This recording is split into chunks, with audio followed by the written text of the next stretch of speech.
None of us spoke much as we paddled back toward Harleyville.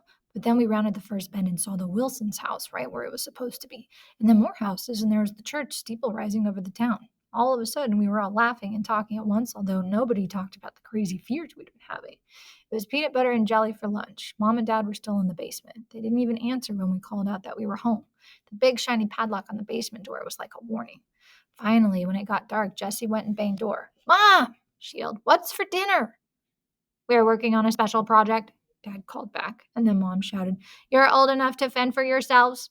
Jessie and I looked back at each other in shock. We were always arguing that we were old enough to do things for ourselves, and Mom was always arguing that we weren't, so what could we do?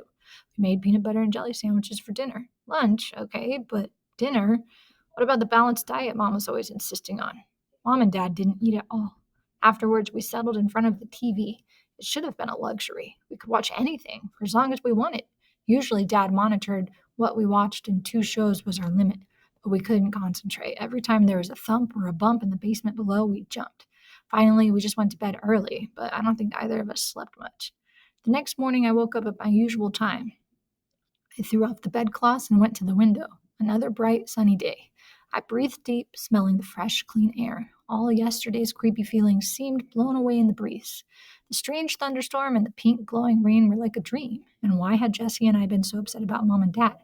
So they were working on some big surprise in the basement. Why was that such a big deal? Maybe they'd finish it last night and today they would show us what they'd been doing.